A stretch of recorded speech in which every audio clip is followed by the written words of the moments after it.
All right, picture this, a single plane flying high up in the sky. Now imagine it's being guarded by what feels like an entire air force. Today, we're diving into a really tense story, a high-stakes moment that turned a regular flight into something called a fortress in the sky. It's a fascinating look at how a powerful message can be sent without a single word being spoken. So, right off the bat, you have to ask, why on earth would one plane need this level of protection? I mean, this wasn't just a couple of jets on its wing. We're talking about a massive, massive escort. It really makes you wonder, what or who was on that plane that was so important it needed an entire air force to act as its personal bodyguard? And the scale of this thing is just mind-boggling. We're not talking about one or two fighter jets for show.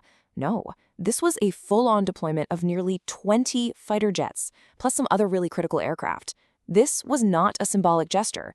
This was an overwhelming display of aerial power, all for one single flight. Yeah, this whole operation was so huge, so immense, that it actually earned a nickname, a flying fortress. So let's break down exactly what that means and what it took to create this incredible protective shield in the sky. Okay, so the plane at the heart of all this was carrying a very high-level Iranian diplomatic delegation. They were leaving from Pakistan, heading home.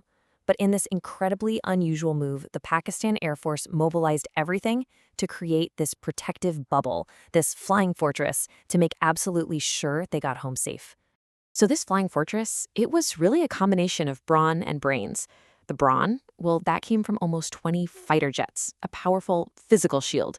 But the brains of the operation came from a super sophisticated AWACS surveillance plane, which gave them a complete overview of the entire airspace.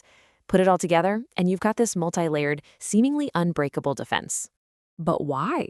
Why was such an extreme measure even necessary? I mean, what was going on? To answer that, we've got to rewind and look at the tense political situation that was happening on the ground just moments before this flight took off. The atmosphere was, well, it was volatile, and the stakes could not have been higher. So the whole thing was triggered by these super high-stakes negotiations between Iran and the US. They were happening in Islamabad, neutral territory. But the talks completely fell apart, no agreement. The American delegation just up and left, immediately. But that left the senior Iranian officials, including their foreign minister, still in Islamabad, suddenly in a very, very hostile environment. It was a moment of extreme vulnerability. And this feeling of vulnerability quickly turned into a very specific and frankly terrifying concern. With the talks collapsing, Iran seriously feared that its rivals, specifically Israel, might see a window of opportunity, a chance to launch a direct military strike against the aircraft carrying their top diplomats. This wasn't some vague threat. In their minds, this was a clear and present danger. So, faced with what they believed was a credible threat, the Iranian delegation couldn't just take off and, hope for the best. They had to do something, and they had to do it fast.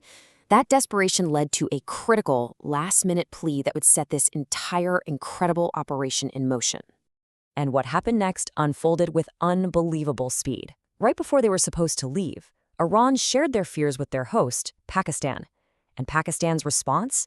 It wasn't just yes, it was immediate. Without any hesitation, they scrambled all the necessary assets to provide what the source material calls extraordinary security.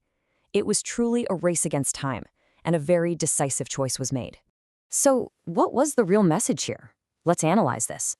Because this was way more than just a security detail. In the world of international politics, actions this big, this visible, they sent powerful messages. So let's try to understand the message that was being broadcast across the skies that day. Now, to really get how sophisticated this whole escort was, we need to talk about that AWACS aircraft. Think of it like the quarterback of the whole operation. It's basically a flying command center with this massive, powerful radar that can see every single thing in the air for hundreds of miles around. It spots friendly planes, it spots potential threats, it sees everything. By including an AWACS, Pakistan wasn't just providing muscle, they were providing total 360-degree awareness. It makes a surprise attack pretty much impossible. And to put this all into perspective, a standard escort for, say, a head of state might be a couple of fighter jets. A really important VIP might get a few more. But this flying fortress was on a completely different level. It was an overwhelming show of force, and it was designed to do a lot more than just protect. And this quote from the source material really gets to the heart of it.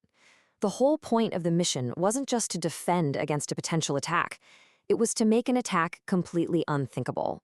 It was sending a crystal clear message to anyone who might have been watching. This aircraft is under our protection, and any hostile move will be met with a massive, overwhelming response. This was pure deterrence. Which leaves us with this final, really critical question. Was this just a host nation doing its duty, ensuring the safety of its guests? Or was this a carefully calculated geopolitical message, a line drawn in the sky for the whole region to see? In the silent language of military power, this fortress in the sky spoke volumes, and it was a powerful statement of alliance and a warning, all without a single word being said.